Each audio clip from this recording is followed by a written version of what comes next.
I'm Christina. And I'm Diana. And we're going to take you through a little bit about intention. So in the first lesson, that was very long, apologies Diana for filming that, we're going to take you through a little bit about how we're going to give the intention that we're about to go in our walk, okay? So, personally for me, there will be probably a leg that you're stronger starting your walk from. For me, I like projecting with my left leg. But this is why, when you realise what leg is your strong one, change it. Try and work on the other one. Okay? To be fair, I too prefer projecting backwards with my right than with my left. It just feels more natural, I don't know why. But for you guys it might be the opposite, so do what feels comfortable for you to start with and then switch it over. Okay? So we're going to talk a little bit about something called contra-body motion, okay? So every day when we walk down the street, every time your foot comes forward, your shoulder goes back in the opposite direction. So your left foot forward, left shoulder back. There, okay?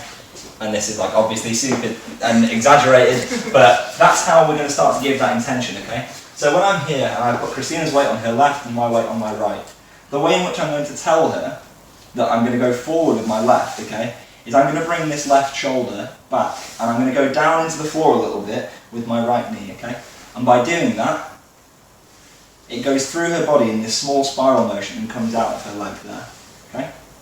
In the same way, if I loosen up, I can get her to come sideways here as well.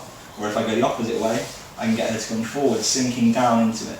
Now when you do this forwards motion, be careful not to like push too far into your partner because that will take them off their axis. Just a small little here, okay? And then the same going back there, okay?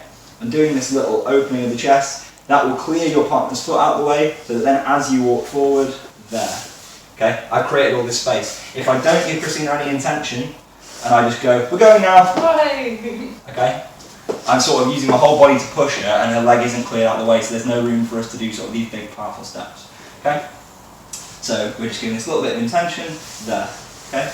And doing that, and as a leader, you don't even need to follow them with that leg. You can just do it with your body, so you can go. Okay? By doing that, you sort of give them that idea, we're about to go, we're going. So we're here. And then, boom. Okay? Now, as you can see, this is not sort of the most intuitive thing. At first, like, maybe when you're going forward, so leaders going forwards, followers going backwards, it feels a little bit more intuitive. Followers, because you're in this position here, you're in this orientation, when your leader tells you to take a forward step, it can feel a little bit, it doesn't really feel very comfortable getting your foot in there. So don't worry if the forward one feels a little bit less comfortable. Like, we've been dancing together quite a long time and that still, like, is something that we struggle with. But luckily for us, we're both comfortable with it going the way that we're going to be walking the majority of the time. Okay?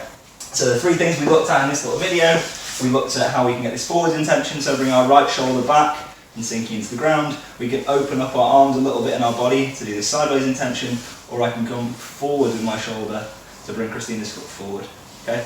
And then we do this big old comfortable walk with lots and lots of space, okay? And that is our small class on intention.